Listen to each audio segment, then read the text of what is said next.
¿Cómo consideramos la corriente, ¿no? La intensidad de corriente es la cantidad de electrones que circulan por un consumidor cuando se le aplica a esta una tensión en la unidad de tiempo, ¿no? En la referencia a la corriente, una analogía como si fuera un cilindro de agua, ¿no? Donde la corriente va a ser el flujo del agua, ¿no? La tensión que se le va a aplicar es justo el rotor que tenemos ahí, que está circulando, y a la cual su intensidad va a ser la parte del FOG donde involucramos, ¿no? Prácticamente la fuerza con que sale el chorro, ¿no? Entonces, si hacemos esa analogía, nosotros la intensidad de corriente corresponde a un circuito hidráulico, a la cantidad de agua que pasa por la tubería, produciendo un esfuerzo, un trabajo, en un tiempo de unidad. Es decir, el caudal vendría a ser el chorro de agua, lo que sería una analogía con la intensidad de corriente.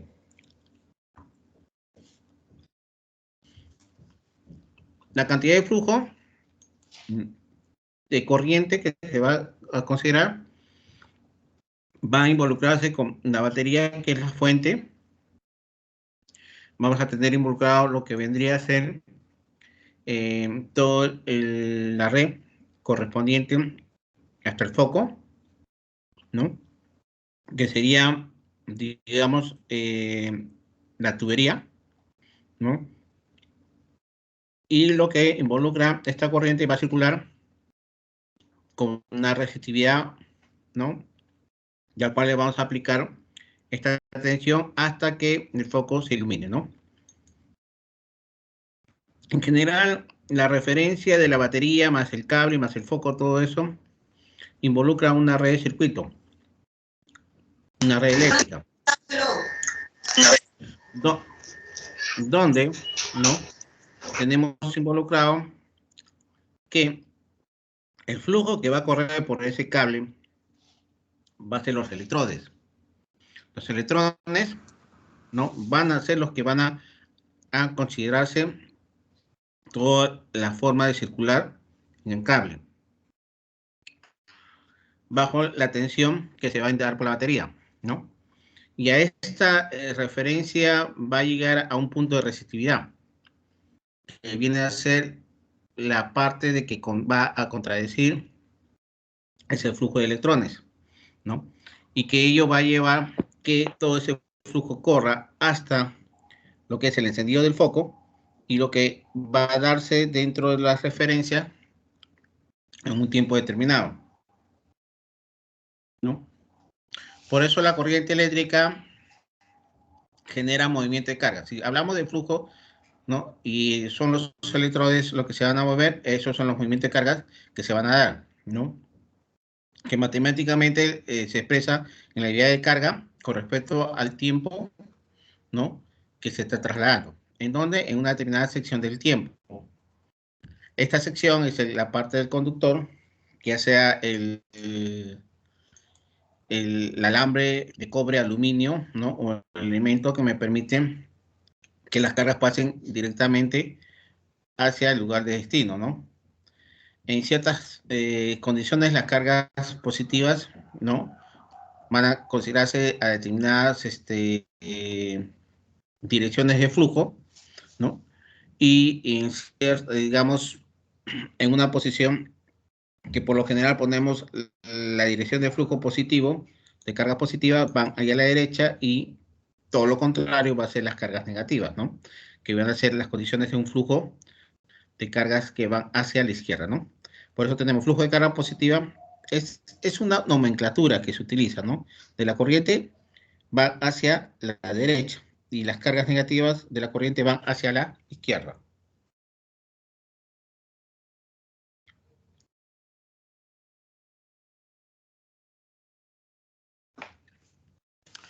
Se define la corriente como derivada de la carga por derivada del tiempo.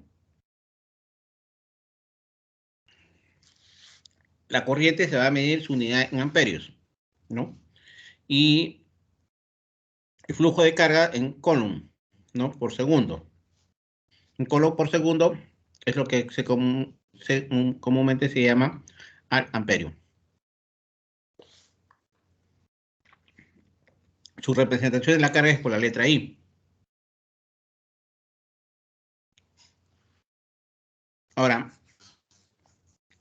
esta carga o esta corriente se genera como unidad principal el amperio.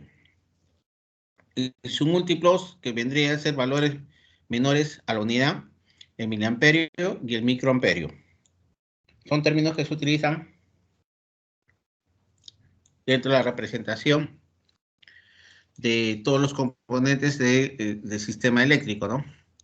Dentro de las referencias que se van a utilizar, van a estar dados en instalaciones eléctricas dentro de las mismas referencias de carga en amperio o miliamperio, ¿no?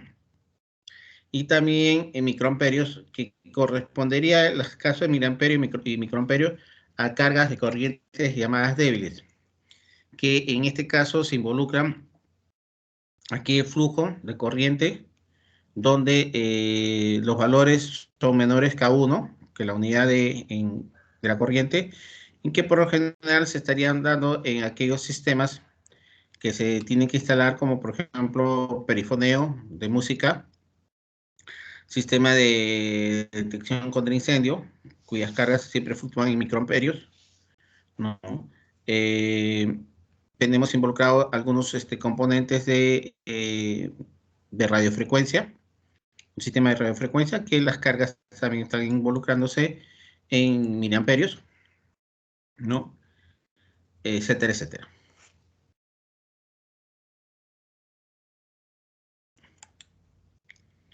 Ahí tenemos la referencia, 1 amperio es igual a 1000 miliamperios,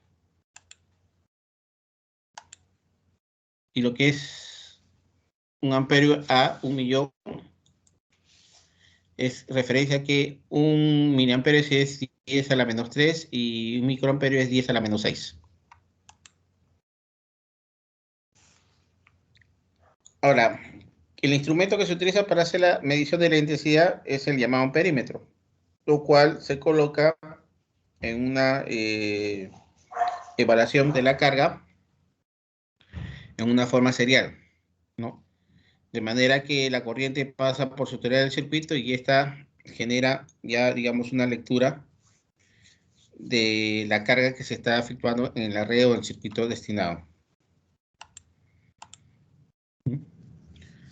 Una fuerza de tensión que en otras palabras se le llama voltaje o diferencia potencial, ¿no? Que comúnmente es lo que nosotros hemos visto en la imagen inicial como la batería, ¿no? Un positivo o negativo. Y esta fuerza eléctrica son los que van a generar el empuje de los electrones a través del conducto. Por eso que se tenía inicialmente una imagen, ¿no? De un como una paleta que generaba el empuje del agua, ¿no? Y que esto generaba la intensidad del caudal del agua. En este caso, la fuente de energía que viene a ser el voltaje, ¿no? Lo que va a hacer va a empujar los electrones y a través de ello va a generar lo que vendría a ser ya toda la forma de circuito que se va a tener en cuenta, ¿no? Comparando los términos, aquí tenemos la parte hidráulica donde se genera la presión, ¿no? Que se le aplica al flujo para que éste desplace a su conductor, ¿no? En otras palabras, es la parte de la paleta que se estaba dando, cuál es la tensión, cuál es el empuje, cuál es la fuerza que se va a tener en cuenta, ¿no? La fuerza intermotriz, que muy comúnmente se le llama la FEM, ¿no? Es la que va a generar esta energía y que en realidad es una batería, ¿no? O un generador.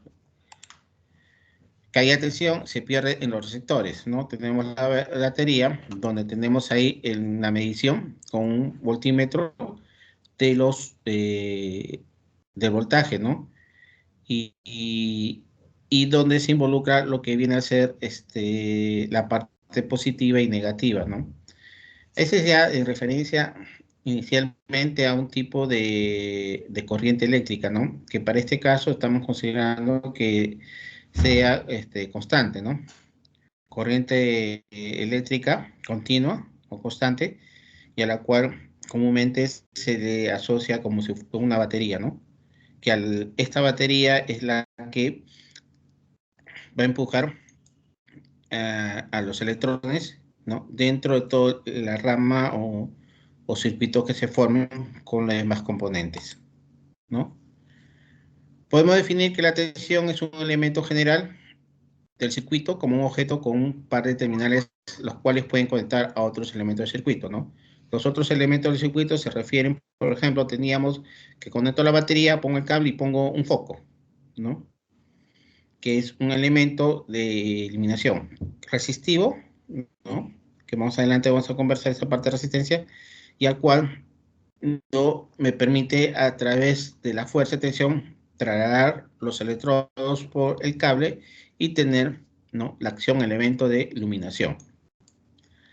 Para mantener una corriente a través de un elemento del circuito se debe suministrar cierta cantidad de energía por cada unidad de carga, ¿no? Que es en realidad lo que sigamos con la batería como ejemplo, ¿no? Lo que nos va a suministrar la batería va a ser una energía, ¿no?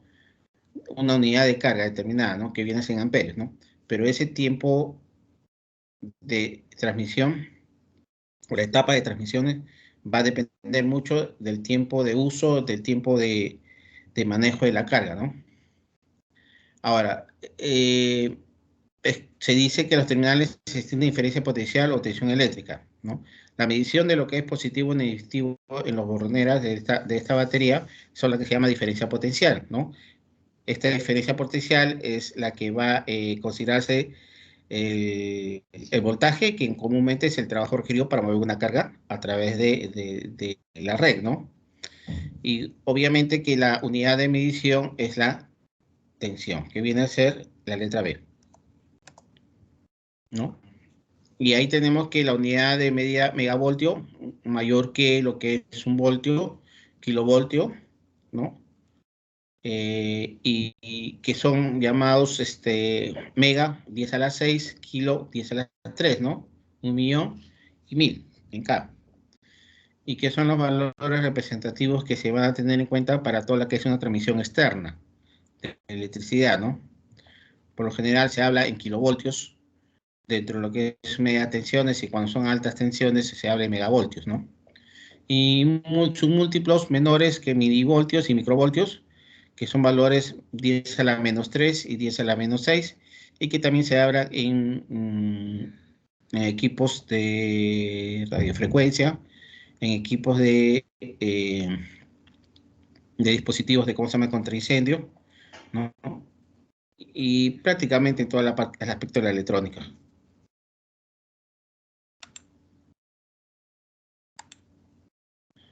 Ahí tenemos las referencias de los valores que hemos considerado.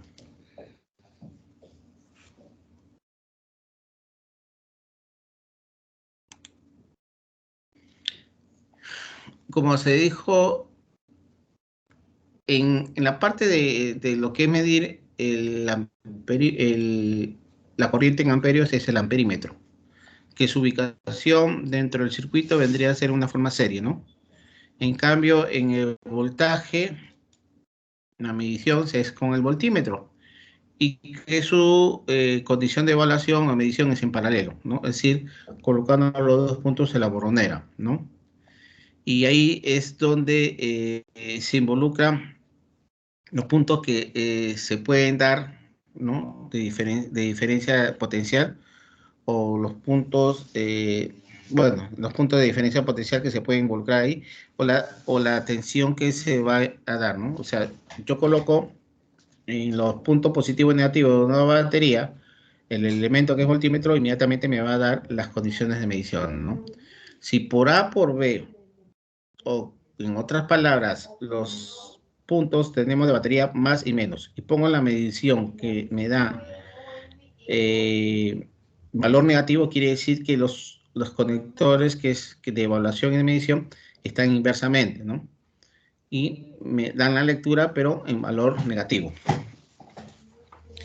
Las condiciones de evaluación de lo que es un amperímetro o un voltímetro ya se da directamente a ese con un solo instrumento, que es el llamado multímetro, ¿no? Que me permite hacer la lectura de ambos, inclusive de lo que es resistividad, que es el otro elemento que se tiene en cuenta, ¿no? La resistividad es un elemento que es oposición al paso de la corriente. En otras palabras, va a dificultar que los electrones pasen a desplazarse, ¿no? Esa es la parte de la resistencia que se va a buscar en la parte eléctrica, ¿no? Y a la cual su medida o su evaluación se da en ohmios, ¿no? Que la simbología directamente es el ohmio, la letra griega en mayúscula, ¿no? Y lo que se utiliza para su medición es el ohmímetro, ¿no? Que me puede medir los valores de resistividad que tenga cada elemento, ¿no? Y las conexiones que se utiliza para la medición es en forma paralela, similar a la que es una evaluación de voltaje, ¿no? Hay que tener en cuenta de que cuando hago la medición en paralelo, debo evitar que no haya ninguna evaluación de voltaje, ¿no? Para evitar problemas posteriores al instrumento de medición. Ahora, también tenemos que la unidad de medida es el ohm y se dan múltiplos y submúltiplos como el llamado kiloohmio, megaohmio, ¿no?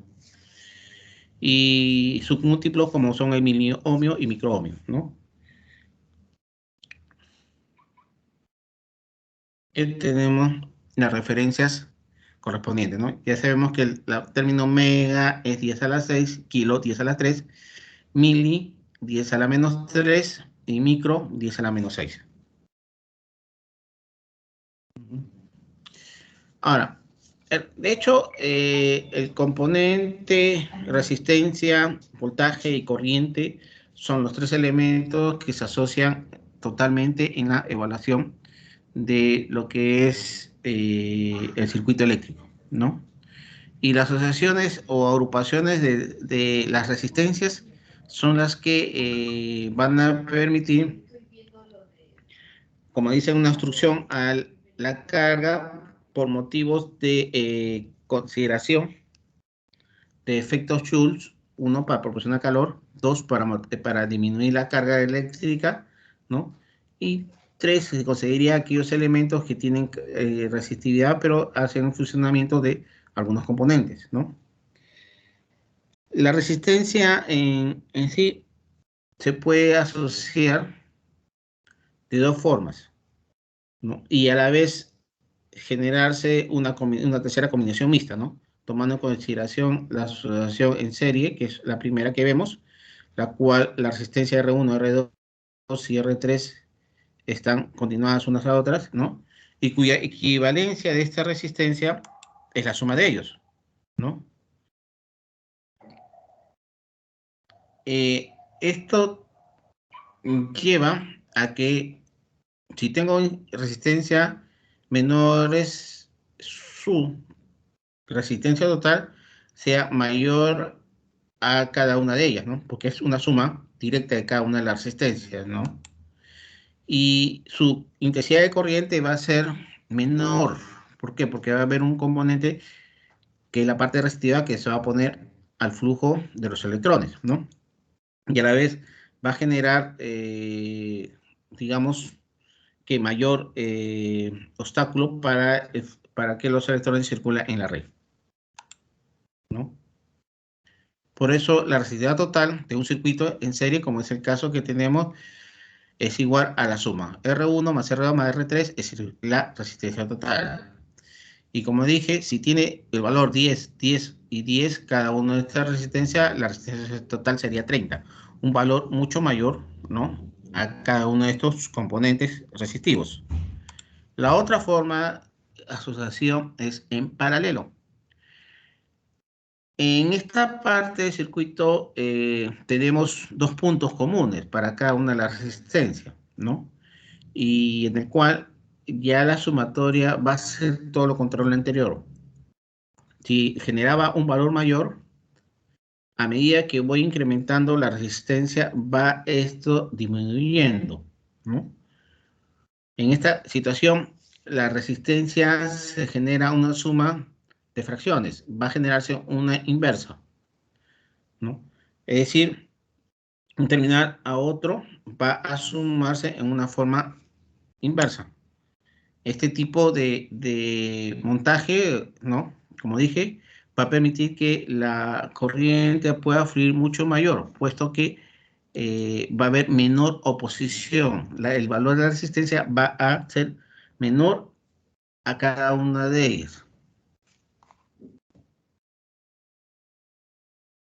Va a ser una forma que me va a permitir, ¿no?, que, digamos, fluya la corriente mucho mejor que un sistema resistivo, ¿no? Ahí tiene la fórmula. La resistencia total es igual, la resistencia inversa es igual a la inversa de R1 más inversa de R2 más inversa de R3, ¿no? Lo cual me va a permitir que este valor sea mucho menor al valor resistivo que se tenga. Ahí tenemos una fórmula para dos resistencias, R1 por R2 más R1 más R2. Supongamos que R1 y R2 valgan 2. Entonces, ¿qué tendríamos? 2 por 2, 4. R1 más R2 valen 2, suman 4. 4 entre 4, 1.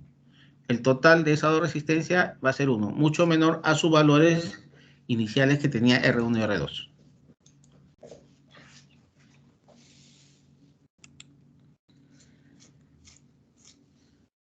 Bien, como una referencia de esta magnitudes eléctrica, tenemos lo que es el voltaje, que es el que va a empujar a la corriente, ¿no?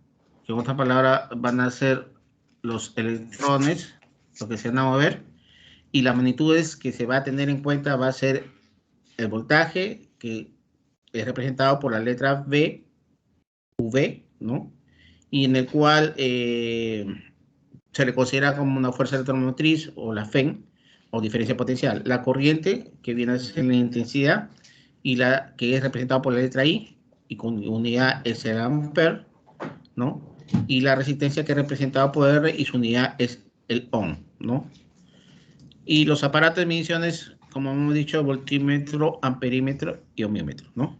Esa referencia es lo que comúnmente podemos decir el principio básico de la corriente, ¿no? Bajo tres elementos: voltaje, corriente y resistencia, ¿no? El voltaje va a ser la fuerza que va a empujar los electrones, como tenemos la referencia de lo que es el tren. La corriente va a ser el flujo que va a correr de los electrones, y la resistencia en este caso sería el que va a ser la oposición, ¿no?, de los flujos de electrones. ¿Hasta ahí alguna consulta? Ingeniero, una pregunta. ¿De qué depende la resistencia? La resistencia tiene de por sí una fórmula que va a estar en base a los componentes de cada material o elemento, ¿no? Por su longitud, o sea, sus dimensiones correspondientes y su diámetro respectivamente, ¿no? Este material es una, que le llaman un lambda, ¿no? Es una referencia de acuerdo al valor que se le asigna por un determinado diámetro correspondiente en milímetros, o sección de diámetro, y el cual varía dependiendo del material. Por ejemplo, el más efectivo es el cobre, por eso que utilizamos que en todos los cables o alambre es el cobre, ¿no? Y el otro es el aluminio, ¿no? Sin embargo, esa resistencia también la vemos reflejado en otros tipos de componentes o aleaciones que se hacen, ¿no? A la cual, por ejemplo, muchas resistencias se hacen a veces de aspectos cerámicos, ¿no? Y lo cual generan de que estas condiciones de material cerámico se den a una obstrucción de lo que es la corriente. Adicionalmente, la resistencia lo vemos, por ejemplo, en una plancha o un hervidor, ¿no?, que es un factor resistivo que genera calor. O sea, todo el efecto resistivo que se va a involucrar a través de los flujos de los electrones hacia el componente resistivo o el material resistivo, ¿no? Como dice en la física, ¿no?, la energía no se crea ni se elimina, solo se transforma. Entonces, el efecto de resistividad va a generar lo que es el efecto Joule. y el efecto Joule es el calor, ¿no? Y es lo que se involucra dentro de lo que es algunos componentes como servidores, ¿no? Que ustedes simplemente ven el cable que se entra a una base y la base es varios componentes que están hechos de cosas, de materiales de arcilla, ¿no? O algunos que tienen que, si es que lo abren, ven algunos embobinados tipo alambre y que están conectados a otras placas correspondientes, ¿no? Entonces, al ingresar la corriente, que usted lo pone en una toma, ingresa a esos componentes, estos componentes lo que van a hacer es generar el efecto Joule, calor, ¿no?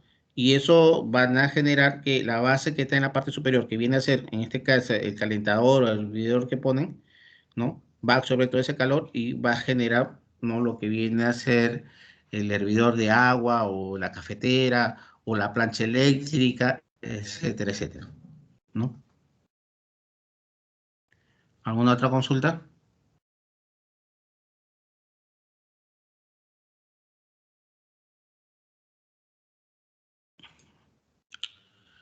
¿Otra consulta por ahí? Bien, sigamos entonces. ¿Qué es lo que involucra en toda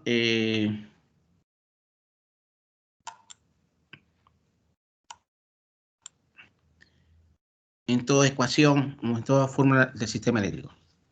Simplemente todo circuito eléctrico se puede definir básicamente en dos temas importantes. La ley de Ohm, que es una, que mide la intensidad de corriente obtenida en un circuito, ¿no? Directamente proporcional a la tensión e inversamente proporcional a la resistencia eléctrica al mismo. En otras palabras, es esa fórmula, ¿no? Corriente es igual a voltaje sobre resistencia, ¿no?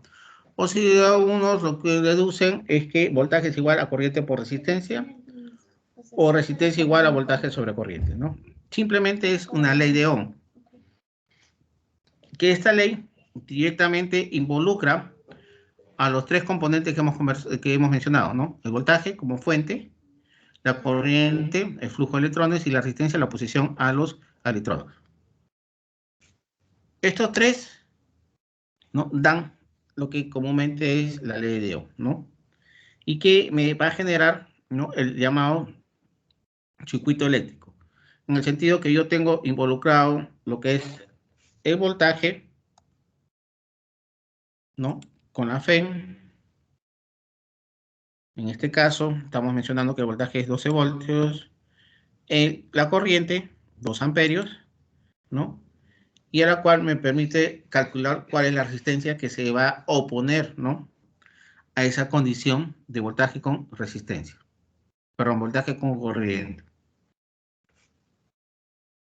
Esa es la primera condición que se involucra dentro de la ley de Ohm, ¿no?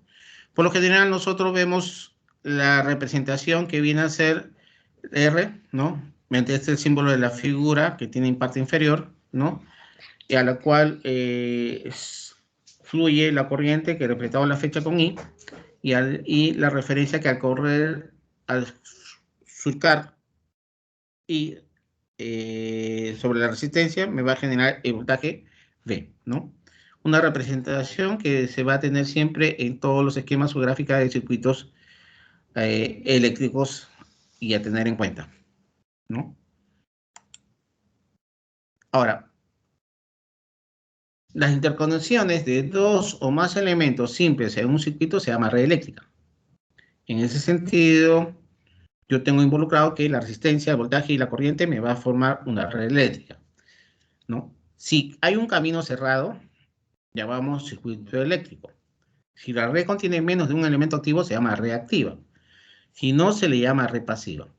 Reactiva los elementos activos directamente es la fuente. Una fuente de voltaje, una fuente de corriente son los reactivos. Una red pasiva es aquella que simplemente es formada por lo que es resistencia, ¿no? Y tiene subornes para ser conectados a una fuente que estimule y dé un resultado. El otro tema a tener en cuenta, ya habíamos dicho que básicamente todo circuito eléctrico se va a tener o se va a basar en dos consideraciones que vienen a ser la ley de Ohm, es una, y la otra son las leyes de Kirchhoff, ¿no? Kirchhoff formula dos leyes basadas en la ingeniería eléctrica, ¿no?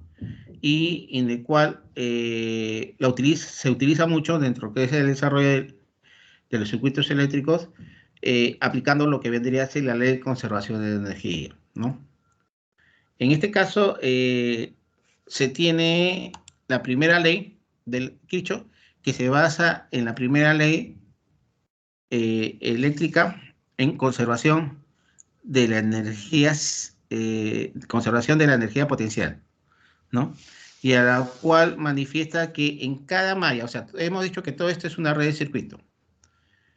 El cierre de este circuito de A, B, a E y a F, donde tenemos los elementos que vendría a ser fuente, resistencia, y la corriente que fluye en él se le llama malla, ¿no? O circuito 1. Aquí se va a mantener la conservación de la energía potencial. ¿Qué quiere decir? De que la suma de todos los elementos que se tengan en la malla, con el circuito cerrado que tenemos, su valor va a conservar la misma energía. Teniendo en cuenta de que aquí yo tengo 3 voltios, involucro lo que vendría a ser la resistencia oposición al flujo de electrones, ¿no? A la corriente, lo cual me va a dar una tensión inversa, ¿no? Y sumando estas tensiones inversas, su sumatoria me va a dar igual a la fuente de energía, para lo cual tendría que estar equilibrado la conservación de la energía potencial. De la misma forma, tenemos en la malla 2, ¿no? Que se va a involucrar una conservación de la energía potencial. Y si yo sumo de la A hasta la C, D y F, también se va a mantener, lo tomo todo como si fuera una sola malla, ¿no? Malla principal, también voy a tener la conservación de la energía potencial, ¿no? En otras palabras, ¿no? La primera ley de Kirchhoff involucra la conservación de la energía potencial. A lo largo de una malla, la suma de fuerza electromotrices es igual a la suma de diferencias potenciales producida en cada una de las resistencias. Por eso les decía, si yo tengo una fuente de 5 voltios positivo, y eso va a formar todo lo que es una malla, como que tenemos en A, B, C y D, toda esa referencia, voy a tener diferencias potenciales por cada una de las resistencias que está oponiéndose al flujo de la corriente. Entonces, esa oposición es un valor de una fuente negativa. Sumando el voltaje de R1 más el voltaje de R2 más el voltaje de R3, todo ello me va a otorgar, ¿no?, que la fuente de voltaje V4 sea igual, ¿no? No hay pérdida de energía potencial. Por eso es una resistencia de corriente simple fluye del potencial más alto al más bajo. Sumatoria de las fuentes de energía es igual a IR, teniendo como principio la ley de, en la parte inferior, la ley de Ohm, ¿no? ¿Sí? Acá está. Por lo tanto, si nosotros consideramos la suma algebraica de los diferenciales potenciales de una malla, entonces se va a tener que V1 más V2 más V3 más Vn, ¿no?, va a ser igual a 0, va a haber un equilibrio. Por lo tanto, se involucra que la primera ley de Kirchhoff involucra que hay una conservación de la energía potencial. Y, bueno, eso hemos visto en la imagen. Y la segunda ley ya es conservación de la energía cinética. La primera está referenciada en lo que es voltaje, ¿no? Conservación de la energía potencial. La segunda está referenciada en la energía cinética, conservación de la corriente. en el sentido que un punto principal en este caso que tenemos ahí el punto negro, se considera como un nodo, ¿no? Y la corriente de entrada debe ser igual a la corriente de salida, ¿no? En este caso, la sumatoria de corriente de entrada va a ser igual a la sumatoria de la corriente de salida. De forma que la suma de todas las corrientes que pasan por el nodo debe ser igual a cero, ¿no? En este caso, nosotros tenemos en la imagen I3 que entra y 2 que entra. No tendríamos I3 más I2, ¿no? Y sale I1 y I4. Como sale es negativo, menos I1 menos I4. Y su sumatoria de I3 más I2 menos I1 menos I4 estaría generando, ¿no?, lo que vendría a ser la igualdad en cero. Por lo tanto, es la conservación de la energía cinética, ¿no? Que viene a ser la segunda ley de Kirchhoff, ¿no? O ley de Nobel.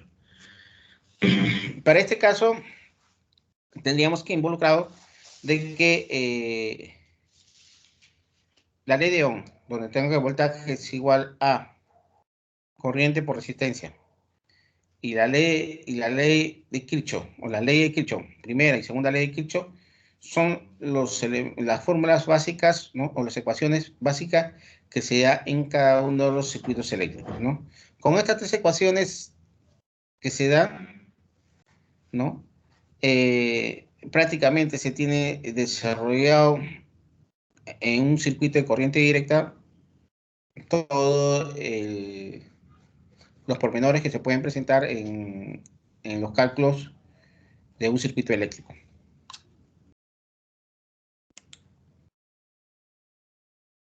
Otro punto importante dentro de la que es la intensidad o el sistema eléctrico es la potencia, ¿no?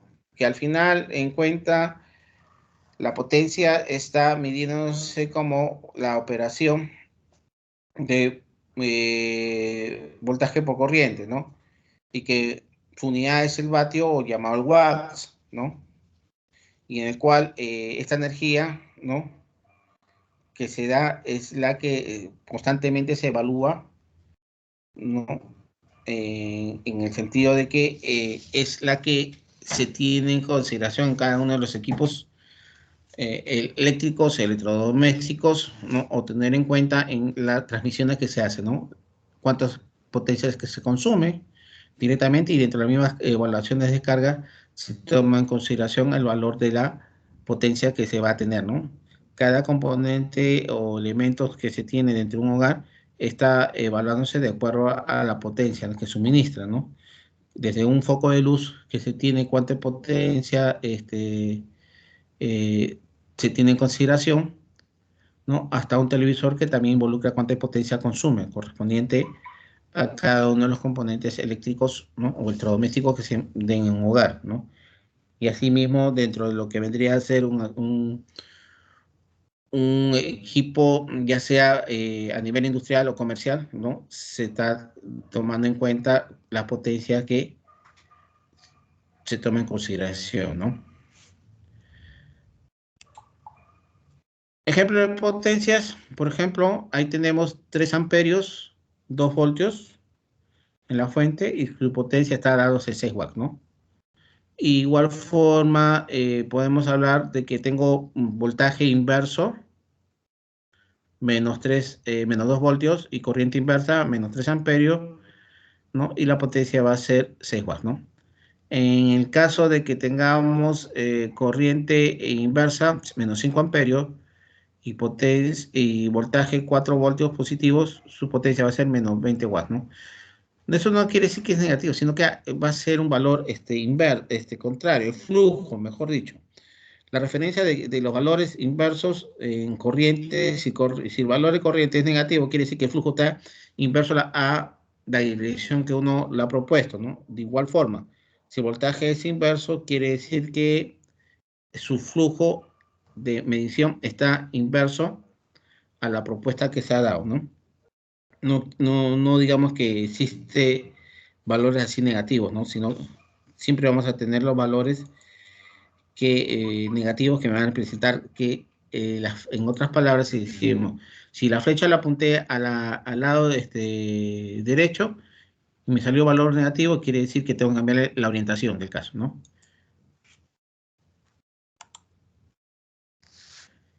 La potencia dentro de una resistencia se calcula teniendo igual las condiciones mismas de V por I, reemplazando el valor de V con respecto a la resistencia, puede ser I cuadrado por R o V cuadrado sobre R, ¿no?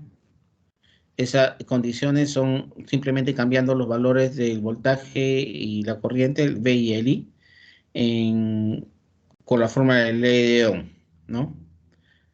La potencia puede en términos de conductancia. La conductancia es el valor inverso a la resistencia, ¿no? Y el cual se involucra 1 sobre R, ¿no? El valor de G.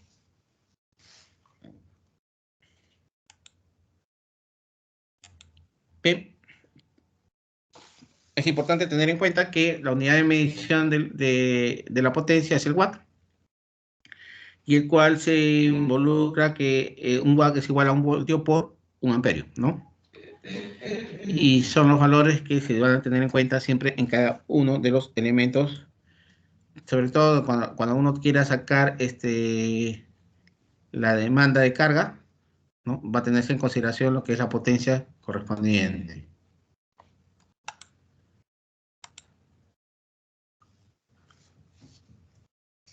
Ahora, la energía que se consume es directamente basada en potencia en tiempo, ¿no?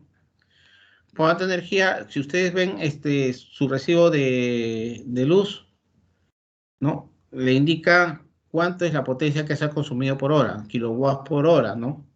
El tiempo de medición y de costo que se involucra está dándose dentro de lo que vendría a ser watts por hora, ¿no? Y que en este caso la medición que se hace son parte de los valores efectivos, potencia efectiva, que vendría a ser watts por hora, ¿no? Más adelante vamos a ver por qué. Potencia activa, potencia efectiva y potencia reactiva, lo que se involucra dentro de especificaciones de una evaluación de carga. Tipo de electricidad. Aquí vamos. Dos tipos. La corriente continua y la corriente alterna, ¿no? Corriente continua o directa, que es el CT, corriente directa, o CC a veces que le ponen, o DC, ¿no? Y que son las referencias de simbología de corriente continua. Alterna el CA o AC que le ponen, ¿no? Y que está involucrándose en la alternación de positivo o negativo correspondiente. La continua va del más al menos, ¿no? Se produce cuando la intensidad corriente es constante, quiere decir como si fuera una raya, ¿no? Como tenemos en la parte inferior, ¿no? Yo tengo involucrado lo que es la corriente de voltaje, ¿no? Y esto va desde 0 a un valor positivo y va de una forma continua, ¿no? La electricidad puede almacenarse en acumuladores de tipo automotrices, como son los casos de las pilas, las baterías, ¿no? Y que pueda tener a través de cierta frecuencia de transmisión, ¿no? En este caso, el tipo de electricidad no va a alterarse, como dije, de más a menos, simplemente va a tener una línea en un valor positivo, ¿no? Si tomamos en referencia la imagen o la gráfica inferior, ¿no? En cambio, la alterna, ¿no? Tenemos que la entidad de corriente no es constante, ya no hablamos que va a ir una forma continua por todo el positivo, sino que del positivo pasa al negativo y del negativo vuelve a subir al positivo y del positivo a negativo y así sucesivamente, ¿no? Generándose esa alternancia en el tiempo de manejar lo que vendría a ser frecuencia, positivo-negativo bajo las condiciones que se dan ahí de ese esquema o gráfico, ¿no? De aquí es donde se va a involucrar que es la señal que se otorga, digamos, a todos los edificaciones o edificios, ¿no? Con respecto a la alimentación eléctrica que va a tener, ¿no? Cada edificio o edificación correspondiente, ¿no? Es una condición netamente de que cada uno de los que en sus hogares o cualquier lado, su voltaje es un voltaje alterno, ¿no? Y nosotros en el país manejamos lo que es un término de 220 y 60 Hz, ¿no? De esta gráfica ustedes pueden ver que tenemos una simbología trigonométrica, ¿no? Y esta referencia nos da a tener en cuenta dentro de lo que vendría a ser las matemáticas. ¿No? Voy a retroceder. Anterior. Voy a tener en cuenta. ¿Dónde está?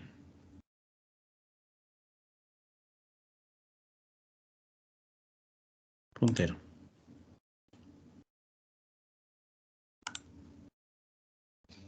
Que la forma que se da es a base de una función trigonométrica. Empieza de 0 con ángulo de 90, ¿no? Llega a 0, ¿no? Cuando el ángulo está en 0, ¿no? Es una función trigonométrica del coseno, cuyo valor de ángulo varía. Por ejemplo, tenemos 0, 90, ¿no? Tenemos involucrado 180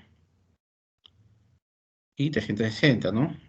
Acá tenemos, perdón, 90, 0, 90, 180 y 360. O sea, tenemos involucrados los ángulos que me va a dar, ¿no? Las variaciones correspondientes, ¿no? Y tengo una amplitud, en el sentido de que tengo involucrado esta referencia que es una amplitud, ¿no? Y aquí tengo otra referencia de amplitud, que viene a ser el punto del pico correspondiente. Esa amplitud multiplicado por la función coseno por el omega t, ¿no? Es la llamada fórmula de una intensidad de corriente, ¿no? Alterna, ¿no? Vamos a ver. Es A amplitud por coseno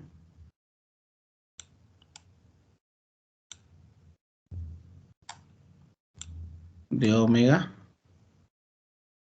en función al tiempo más el ángulo de fase de que se le puede otorgar. La amplitud, que esa es la variante que tengo el pico más alto, ¿no? Y esta amplitud es la modulación que se va a involucrar de variación de la onda de transmisión. Y la misma palabra dice amplitud. Entonces yo puedo hacer que la onda cambie su tamaño. Y esa variación de la onda, al cambiar de tamaño, es una modulación. Modulo la onda por su amplitud. Y eso comúnmente se da dentro de la misma radiofrecuencia que tenemos la modulación por amplitud modulada, ¿no? Que hace que varíe, que crezca, que descrezca la señal correspondiente, ¿no? Entonces, esa es la referencia a la amplitud.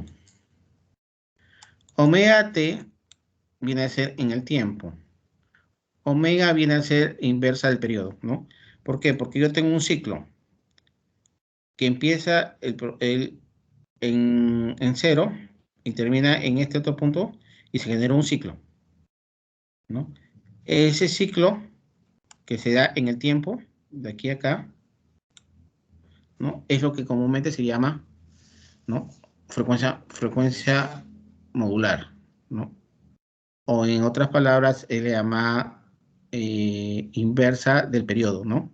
La frecuencia. El tiempo lo puedo hacer corto, largo. Por eso es modulación en frecuencia.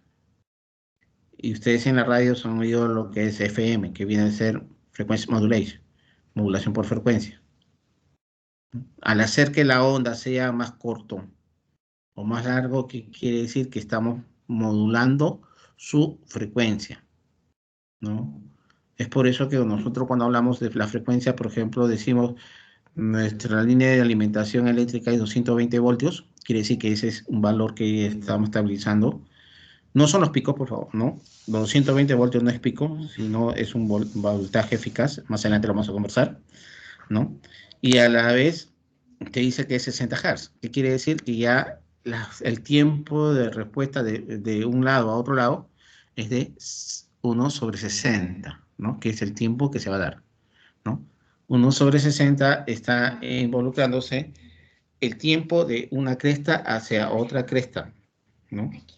Y lo cual va a tener, ¿no? Como respuesta, a ver, vamos a ver, 0.016 segundos de una cresta hacia la otra cresta. ¿De acuerdo? Y si yo considero ya lo que vendría a ser la condición, digamos, del ángulo, ¿no? Es la condición de inicio de fase, ¿no? ¿Por qué? Porque yo estoy iniciando, aquí en este caso el inicio de fase es en cero, acá vendría a ser el valor cero, pero ¿qué ocurre si el inicio de fase lo pongo a 30 grados o 60 grados, 80 grados, ¿no? Entonces, esta variante, que en este caso yo le he puesto alfa, tendría como inicio 30 grados, 60 grados, ¿no? Y que eso hace variar totalmente lo que es la fase de inicio, ¿no? Y lo cual se involucra, ¿no? Una modulación de fase. Que eso sí se da dentro de lo que vienen a ser las transmisiones analógicas para lo que vendría a involucrarse toda la gama de cómo se llama transmisiones UAM, que le llaman, que vendría a darse la amplitud modulada, pero por fase, ¿no? Entonces va montándose una señal en otra, pero diferente inicio de fase, ¿no? Por ejemplo, una inicia en 0, la otra en 90, la otra 180, ¿no? Y la otra, por decir, 270, ¿no? Entonces van 4 modulaciones diferentes viajando, montadas una sobre otra, pero con ángulos de fase diferentes, ¿no? Entonces, eso es lo que se involucra dentro de las condiciones, ¿no? De la señal de corriente alterna, ¿no? Que a la vez involucra, ¿no? De que yo tenga en consideración que esa señal, ¿no? Esté dada por una ecuación trigonométrica basada en su amplitud, ¿correcto? En su frecuencia, que dice omega t, ¿no? Que viene a ser el periodo, y lo que vendría a ser la fase, el ángulo de inicio.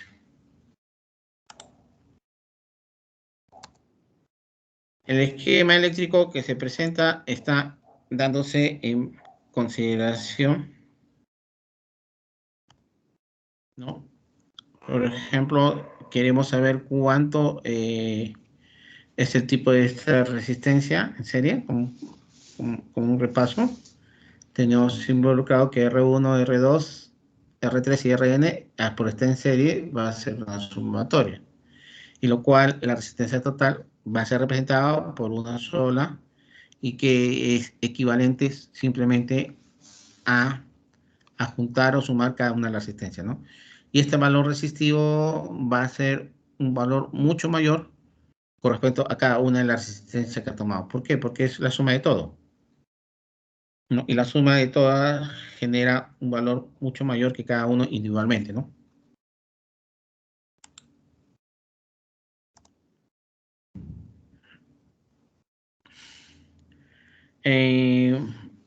Dentro de una problemática, como dije, R1, R2, 3, la suma de resistencia es el total. Aplicando la ley de Ohm, tenemos que el voltaje, la corriente es igual a V sobre V igual a I por R.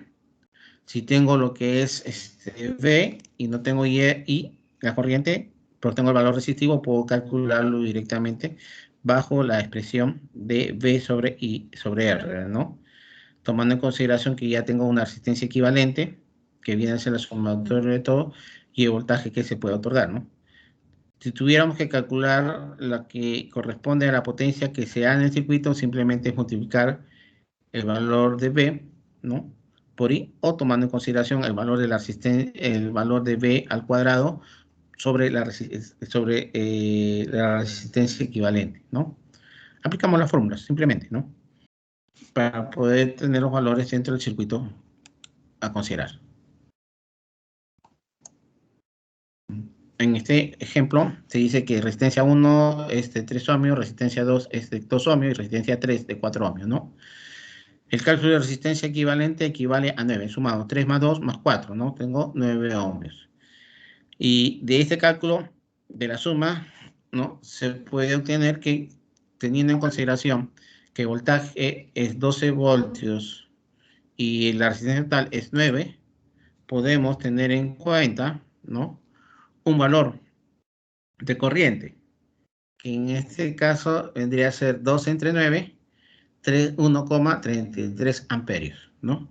Pero también tenemos involucrado de que cada uno de esta resistencia, ¿no? Me genera una oposición a la corriente, generándome diferencias potenciales negativas.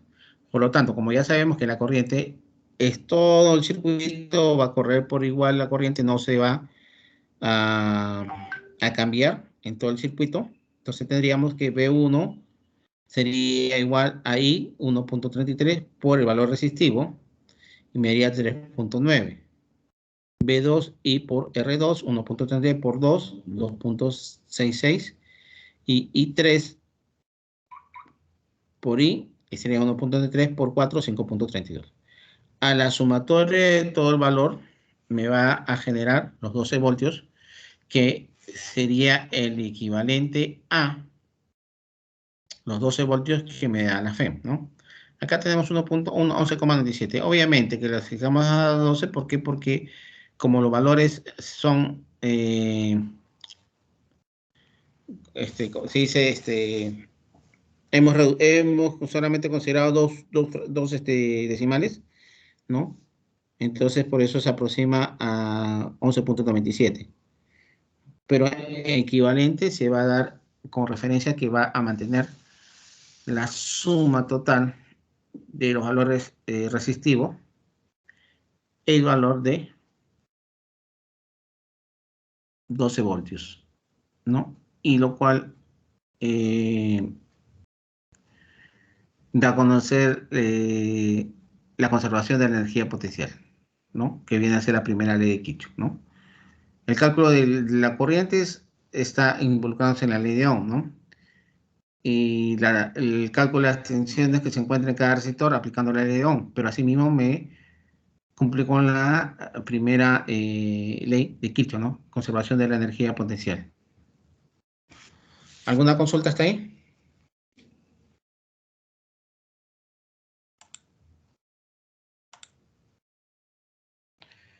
¿Consulta?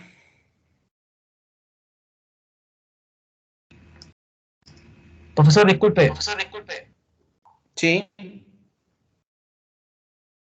Te una escucho. consulta, ¿puedo confirmar ese tema de la intensidad? Perdón, ¿podrías un poquito más fuerte? Se escucha interferencia, profesor, disculpe. Se escucha como si estuviera hablando dos Sí. veces. Ya, mire, le comento. Mi pregunta es sobre respecto a la intensidad. Si en todo el sistema la intensidad es la misma.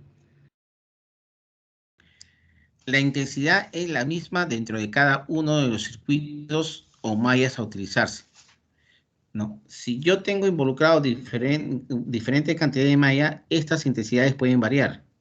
¿Por qué? Porque estaría afectando ciertos componentes que se tengan. Pero si tomo en total la malla completa, la intensidad tiene que ser la misma. Por eso se manifiesta que la ley de Kirchhoff te da a entender que hay una conservación de la energía potencial. ¿Qué quiere decir? De que la energía se va a mantener en toda la malla o circuito que nosotros tomemos en consideración. Y a la vez te va a involucrar que en el punto, en el nodo, la segunda ley de Kirchhoff, ¿no? El flujo de corriente va a mantenerse en un equilibrio, ¿no? Y a eso se le llama conservación de la energía cinética. Energía cinética por el movimiento que tienen los electrones, ¿no? Al pasar el punto concentrado de todas las líneas por ese lado, se puede distribuir a la derecha, a la izquierda, supongamos que venga una línea de flujo de la parte inferior hacia el punto central, y ahí tenemos como una Y, ¿no? Una abertura. Entonces va a correr una cantidad de flujo para el lado izquierdo y otro para el lado derecho. Pero al final se van a encontrar en el mismo camino y van a sumar y se va a conservar la energía cinética. Cinética es de movimiento en la física. Por eso se dice que hay una conservación de la energía cinética, ¿no? Y si hablamos de lo que es la primera ley Kirchhoff, donde se habla de todo el circuito, toda la malla, es una conservación de energía potencial. La energía potencial está basada en la Fe. ¿Por qué? Porque va a mandar la fuerza para el movimiento de todos los electrodos. Entonces, al moverse esto, en todo el circuito de malla que nosotros consideremos, va a generar diferentes, digamos, fuentes de voltajes y su suma de ello va a ser un equilibrio, ¿no? Por eso es que se mantiene la conservación de la energía potencial, ¿no? Las leyes de Kirchhoff están dadas del 1800 y tanto, y mantiene, digamos, eh, estas dos bases o dos principios que se dan dentro de lo que es todo circuito eléctrico.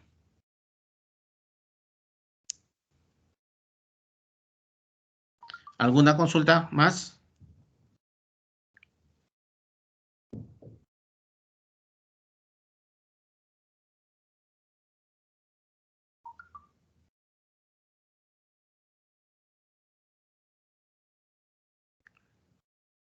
A ver, un break, 10 minutos, ¿ya? ¿Ok? Está bien, profesor, Sí, muchas profe, gracias. ingeniero. Sí, Ok, ingeniero. listo. Ya. Problema.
Bien, continuamos. ¿Alguna consulta, opinión antes de continuar?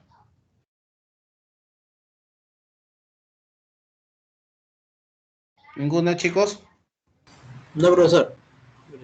Ok, gracias. Bien, habíamos considerado entonces la referencia de la resistencia en serie, ¿no? Lo que tenemos ahora es todo lo contrario, la resistencia está en paralelo, ¿no? Sobre el cálculo va a ser la referencia de un R1, R2 y R3, que inicialmente lo habíamos puesto el ejemplo en serie, y cuyo valor, ¿no? Va a involucrarse en una suma de el valor de la resistencia total inversa o equivalente, ¿no? Y la suma de los valores en una forma inversa, un tercio, un medio, un cuarto, que da 13 sobre 12 ohmios. Y como pueden ver, 0.92, un valor inferior a los valores resistivos correspondientes, ¿no? Por lo general, a veces se utiliza el tema de manejar resistencias en paralelo cuando nosotros buscamos la manera de poder disminuir el valor resistivos, ¿no? En el sentido de que a veces hay componentes que se ven en el mercado que el valor resistivo no se encuentran al valor específico que uno desea. Por lo tanto, se hacen los cálculos debidos y se coloca el valor resistivo, ¿no? Otra consideración es, por ejemplo, cuando en todas las instalaciones de edificios se busca un aterramiento y los pozos a tierras o aterramientos que se dan se piden siempre que sean, por ejemplo, para centro de cómputo, que sea menos 5 ohmios, ¿no? Pero dependiendo del valor resistivo que tenga, digamos, el tipo de tierra o tipo de, ¿cómo se llama?, de zona donde se va a hacer, posiblemente no dé tanto. Entonces lo que se busca es colocar dos pozos a tierra en forma paralela para que la suma de estos dos en forma paralela, ¿no?, me permitan disminuir el valor y obtener el valor deseado, ¿no? Entonces, ahí son juegos de cómo se llama, de lo que es en serie si quiero crecer y paralelo si quiero disminuir el valor resistivo, ¿no? En este caso, como hemos visto, sale 0.2 y si tenemos involucrado lo que vendría a ser, ¿no? La corriente equivalente tendríamos un valor de 13.4 amperios, ¿no? Y si corremos la corriente por cada uno de los valores resistivos, vemos de que la resistencia va a tomar 4 amperios, 6 amperios y 3 amperios. Y que sumados todos me va a dar el valor de 13.4 amperios sumados directamente. Es como decir, tengo una corriente total, va al nodo, se distribuye por cada uno de los ramales, ¿no? I1, I2 y 3.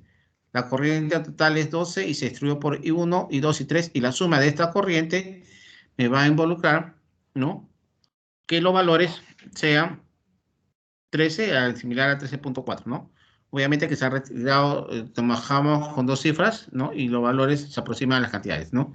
Entonces, aquí también es nuevamente el cumplimiento de la conservación de la energía cinética, ¿no? La corriente total distribuida en los ramales, o sea, la corriente total es igual a la corriente de salida, ¿no? Vuelve a ingresar y vamos a ver que es el mismo valor, conservación de la energía cinética, ¿no? Y a la vez tenemos las potencias que se pueden manejar, ¿no? Dentro de lo que vendría a ser el cálculo de potencias consumidas por los sectores suministrados por el generador, ¿no? 12 por 4, 48, 12 por 6, 72 y 12 por 3, 36. Potencia de cada uno de los elementos que se han tenido, y al cual la potencia total, que son 12, y más la corriente que es 13.4, ¿no?, me da 156,48 watts, ¿no? Sumando todo me da aproximadamente 156. Recuerden que hemos tomado 2 décimos, ¿no? Y que lo cual también se puede comprobar que la potencia suministrada, ¿no?, es consumida por igual en todos los que corresponden a los sectores, ¿no? Ahora bien, tenemos involucrado lo que comúnmente en la cresta de la corriente corriente alterna, ¿no?, que forma de una forma, en este caso ya tenemos la forma del seno, ¿no? Donde vamos a tener involucrado lo que es valor RMS, que es el valor eficaz, el voltaje máximo, que es la cresta, y el voltaje pico, que va de cresta a cresta, ¿no? De la cresta negativa a la cresta positiva, ¿no? En ese sentido, cuando nosotros tomamos el valor máximo, tomamos el punto que va a considerarse desde el punto 0 hasta el valor positivo, que es el que me va a involucrar el valor máximo de la cresta, ¿no? La máxima tensión, ¿no? Que va a tener la onda de tensión, ¿no? Y que va a estar desde el eje horizontal, desde la referencia de cero de altura hasta la parte superior positiva de la onda, ¿no? Y esta cresta superior es la que se va a llamar voltaje máximo, ¿no? Tenemos otra que es ya medir de cresta a cresta, ¿no? Tomo la cresta positiva y la cresta negativa, que obviamente que me va a sumar ambos voltajes, ¿no? En una forma absoluta, ¿no? Y lo cual va a generarme toda la representatividad de la amplitud positiva negativa que va a formar el voltaje, ¿no? Es un voltaje pico-pico y el otro que teníamos un voltaje máximo, ¿no? Sin embargo, ¿no? Nosotros tenemos el llamado voltaje eficaz o voltaje RMS, ¿no? Que este es un método de la onda senoidal que es un equivalente a la representación del valor de voltaje en DC. En otro sentido, es el equivalente a lo que se va a suministrar. En ese sentido, el voltaje que representa el efecto de calentamiento o disipación de potencia en un circuito es la tensión que se va a tener en voltaje RMS, ¿no?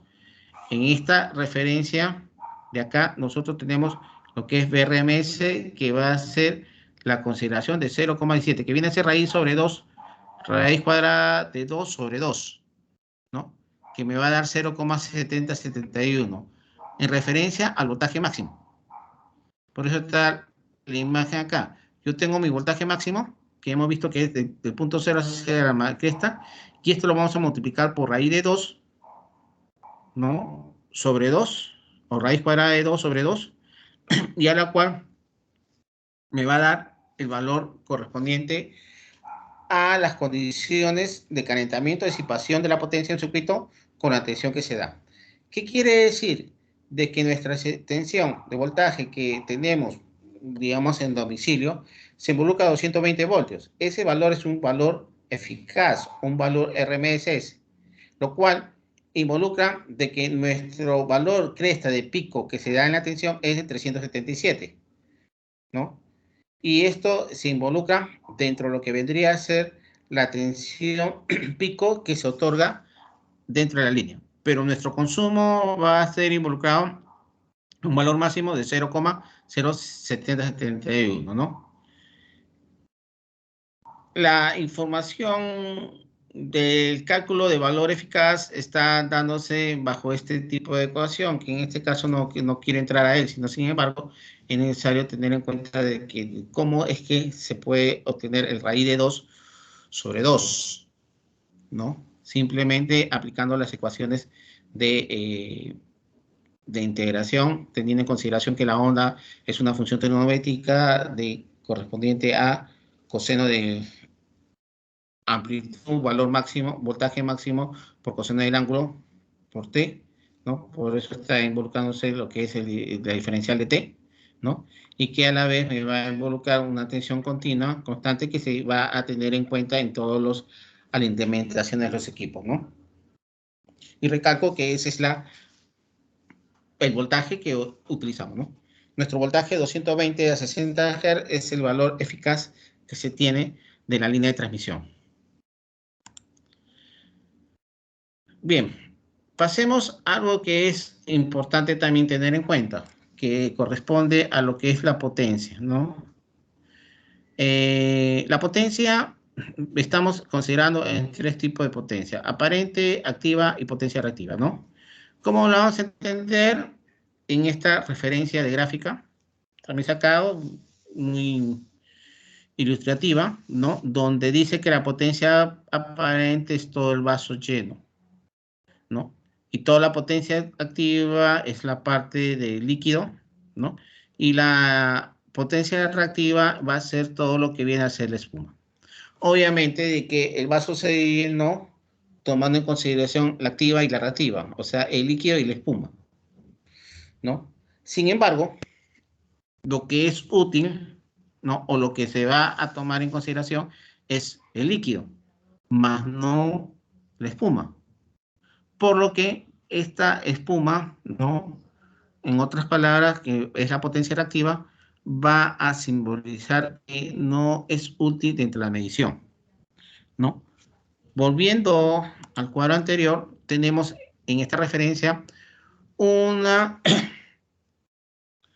triángulo, ¿no? De Pitágoras, donde la parte del eje X viene a ser la potencia activa, kilowatt.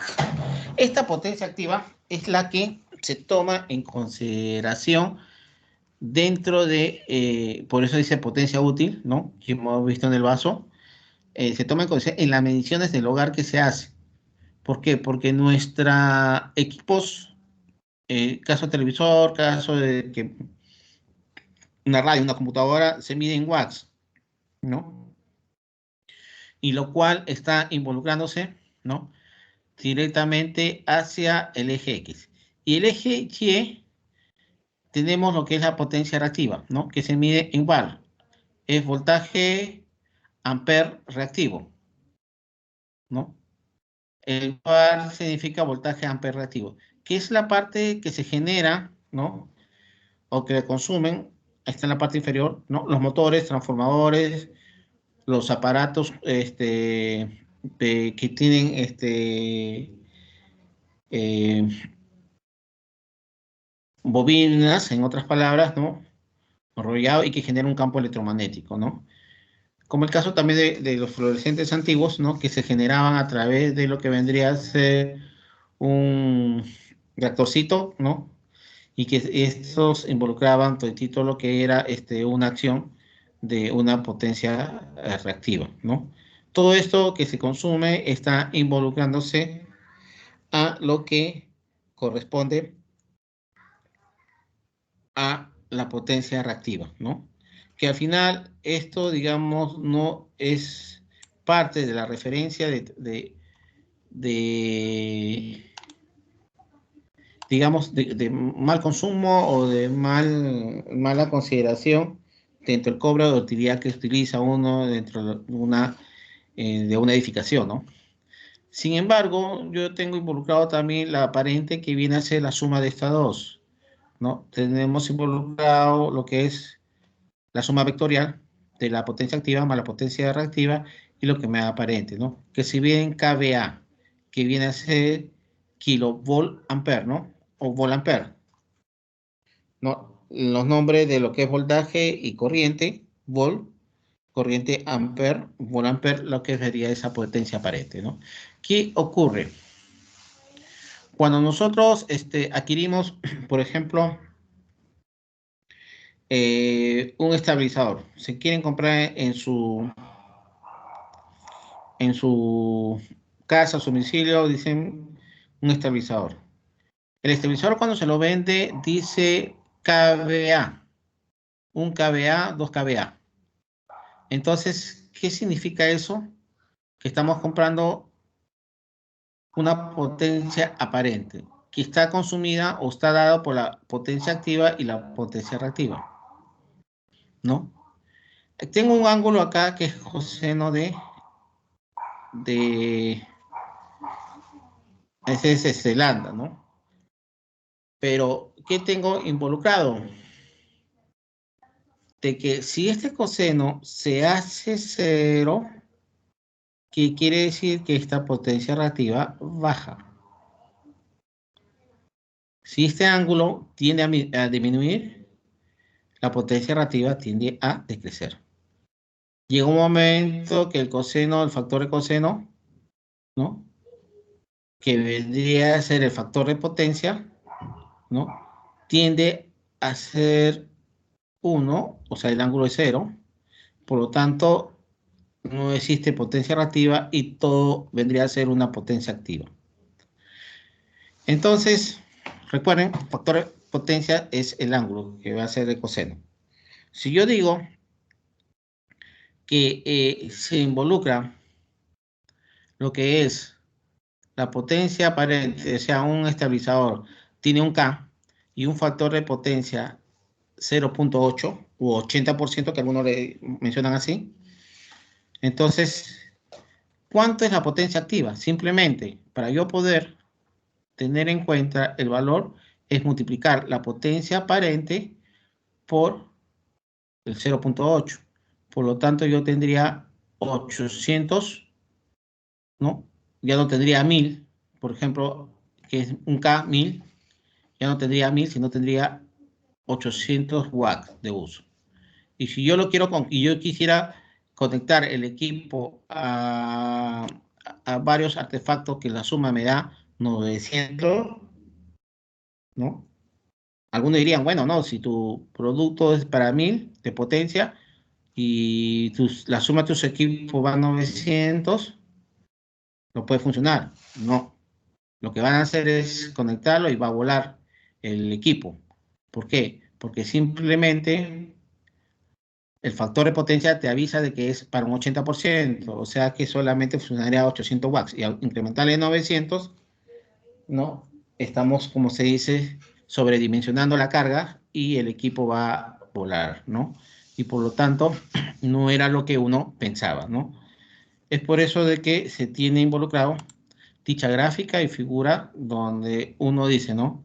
¿Qué es lo que voy a consumir en este vaso? El líquido. Lo demás que está acá no me va a utilizar. Me salgo perdido. ¿Por qué? Porque simplemente esto de acá, ¿no? Que es la espuma blanca, no va a ser, digamos, consumido dentro de lo que es las condiciones necesarias para lo que yo quiero tomar el líquido, ¿no? Entonces, al tomar el líquido, me va a decir que es la potencia activa en kilowatt y es lo que voy a tomar en consideración, ¿no? Esto que es blanco como espuma, que es la potencia reactiva, no se toma en consideración. Muchos de los recibos eléctricos, o en general todos los recibos, te miden kilowatts, ¿no? Y esto de acá es una pérdida, es un uso que está, digamos, negativamente. Por lo tanto, siempre hay que tener en cuenta que los equipos a tomarse tienen que tener el valor W, ¿no? El watts, que es el valor que se toma en cuenta para los consumos de potencia en los hogares o en las edificaciones. No lo que va a ser VAR, ¿no? Ni kVA. Si yo tengo kVA, tengo que tomar en consideración cuánto es el ángulo o el factor de potencia o el ángulo de fase que voy a tener para el coseno, ¿no? Y ese valor es el que me va a indicar, ¿no? Al multiplicarlo por kVA, la potencia necesaria que voy a poder utilizar, ¿no? Ok, tengan presente eso. ¿Alguna pregunta hasta ahí?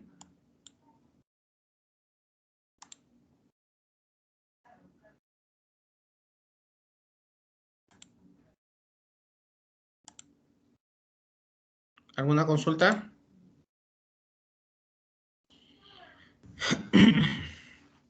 Profe, Ahora, tengan en cuenta lo siguiente.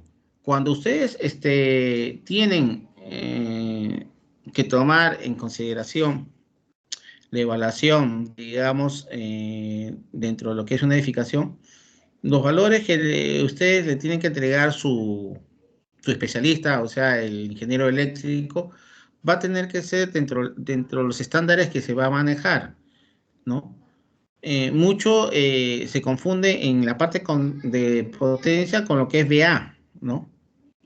Ya la mayoría ha hecho malos cálculos cuando dicen potencia VA, ¿no? Efectivamente es una potencia, pero VA es una potencia que suma lo que es reactivo y lo activo, lo cual no es lo adecuado, ¿no? Es más, en lo que ya vendría a ser la parte de, de equipamiento de comunicación o lo que es la electrónica, influye mucho ese término de potencia reactiva, puesto que los valores de frecuencia hacen variar que el valor resistivo, que en este caso es la impedancia más el valor reactivo, ¿no? Sea un valor que fluctúe a las frecuencias correspondientes. ¿En qué sentido? Miren, la línea de alimentación de todo lo que vendría a ser la parte eléctrica en el hogar va a llegar siempre a lo que es 220 a 60 Hz, ¿no?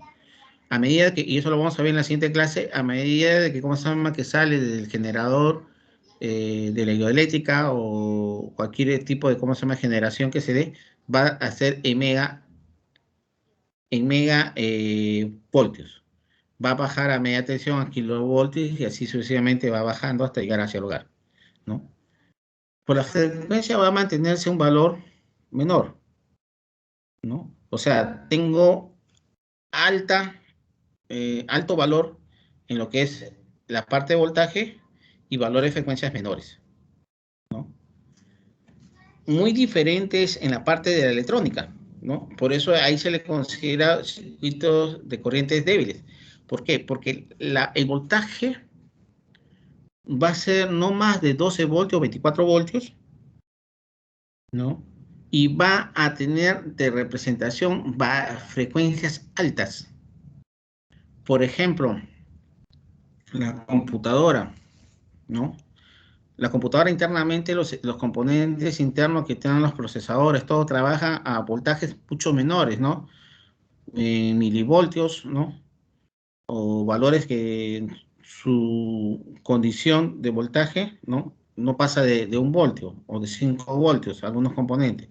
Pero la frecuencia de oscilación o la frecuencia de respuesta están llegando a los chillas, a 1 por 10 a la 9, ¿no?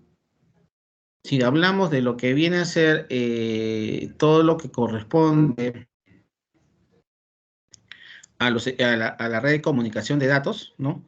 Las frecuencias están oscilando en 200 MHz, 500 MHz, hasta 1 GHz, ¿no? Estamos hablando de frecuencias altas. ¿Y cuántos son los voltajes de transmisiones? Los voltajes de transmisiones van a 4 milivoltios, 10 milivoltios, valores pequeños, ¿no? Es algo inverso a lo que corresponde en la parte eléctrica. En la parte eléctrica mantenemos una frecuencia casi estable y tenemos valores de voltaje altísimos, ¿no? Y en la parte contraria de la electrónica tenemos valores de frecuencia variantes altas, que digamos a los gigahertz, ¿no? Y valores, ¿cómo se llama?, de voltajes que no van a pasar de máximo hasta 24 voltios, que es la limitación que puede recibir ¿cómo se llama?, un dispositivo electrónico, ¿no? Un chip, ¿no? Máximo que puede ser 12 voltios o puede involucrarse 24 voltios. Pero de ahí no va a pasar, ¿no?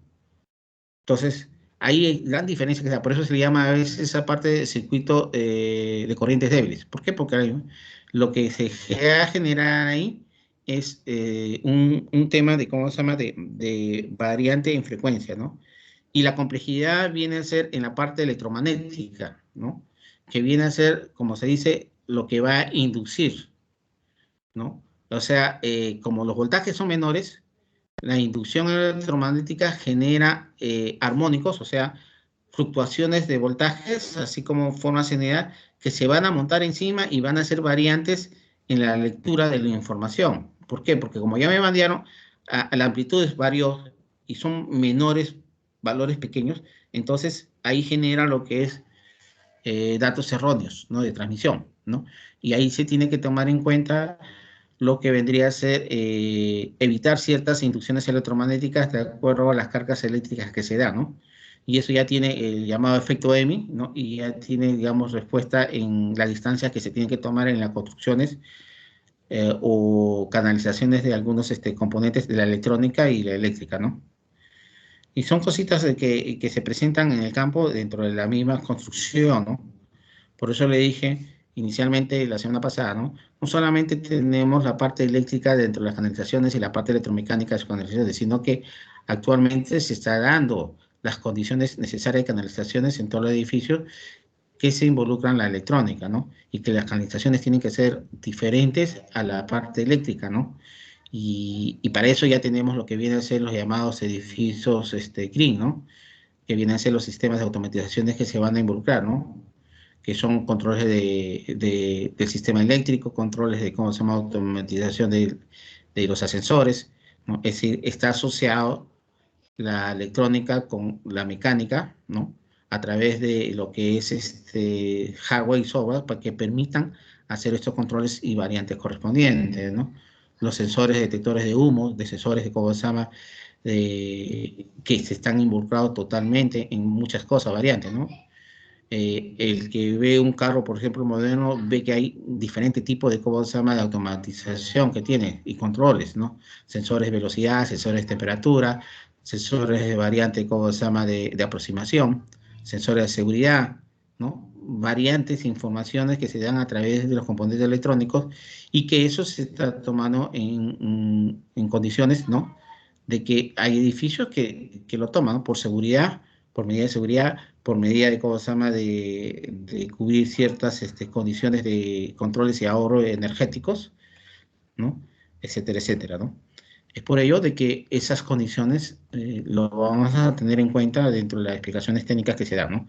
No solamente es ya un sistema eléctrico ni mecánico, sino también involucra la parte de electrónica, ¿no?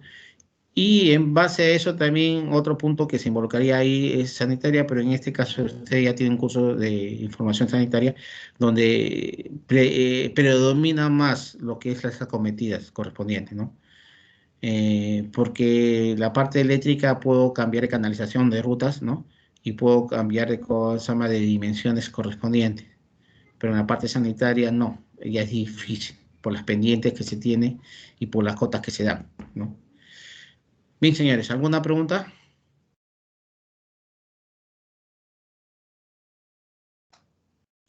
Bien, vamos a quedar por ahora por ahí. Si no hay alguna pregunta, vamos a quedarnos ahí. Son un cuarto para no, 20 para las 9. Ingeniero, buenas noches. Disculpe. Sí, dime. Profesor, disculpe, No sé si ¿podría pudiera subir el PPT? PPT, por favor, por Teams. Sí, lo voy a subir, lo voy a dejar.